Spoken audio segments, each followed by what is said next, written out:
Hello, welcome to making a red cabbage indicator at home. So this is what I have managed to get from my house to make a red cabbage indicator. So red cabbage, chopping board and a knife. Remember, all cutting should be under adult supervision. And then I've got a bowl with a spout to help for pouring, and another jug with a spout to help for pouring. Maybe if you've got two jugs, that would be another option. And if you have one, you can also use a sieve. If you don't have a sieve, don't panic. I'll discuss how to get around that later. So the first thing we need to do is cut up the red cabbage. Now, it's not a very stable veg to cut. So the first thing I'm going to do is cut, make sure my fingers are away from the knife, is I'm going to cut a little section off to make it a little bit flatter. So then that is much more stable to cut from.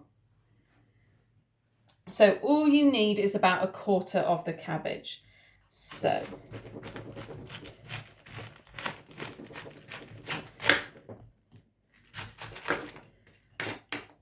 okay, so that's all I'm going to cut off for the moment. And then to help get the pigment out of the cabbage, we're going to cut it into small sections.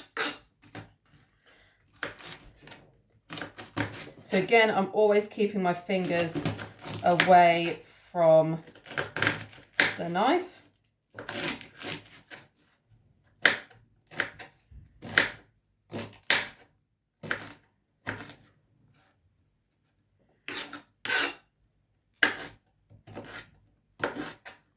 But again, remember as you're doing this at home and not in the classroom, that you need to do this under adult supervision.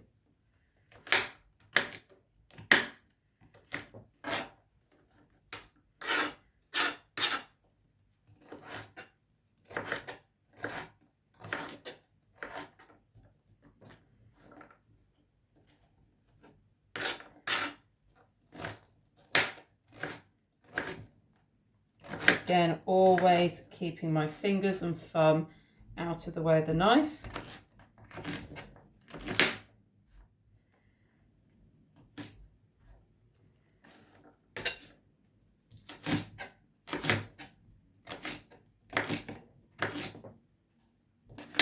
Okay, that should be plenty.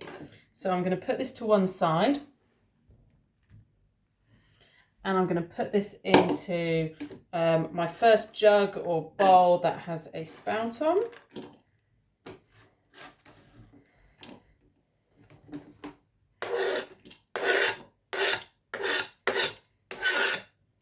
Okay, now remember with this knife, be careful. You're not going to use the knife again. So if you want, you can put it, you can either go and wash it up straight away and put it somewhere safe.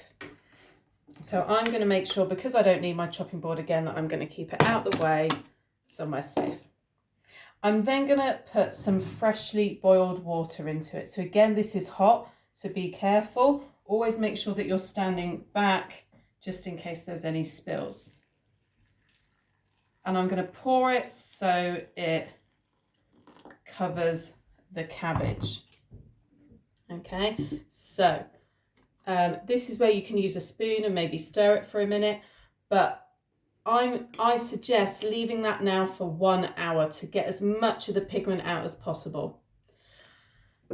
It's already started getting some of the pigment out. So what I was saying about with the spout, if you don't have a sieve, you can maybe just pour it out gently, okay, into your other jug, but you will find the odd tiny bit goes through.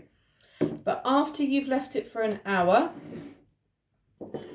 in order to get as much of the pigment out as possible, you can then pour it from a sieve into your jug. Now, just bear in mind that my sieve is much bigger than the jug that I'm pouring into. So I'm going to have to do it really, really carefully to make sure I don't spill aside, or maybe put some towel or something. If you want, an alternative might be with a sieve to do it over a saucepan first to make sure that you don't spill. Okay, so it just means the sieve catches any little bits of cabbage. And then that is my indicator to use in the next section, which is using this indicator to test substances around the house.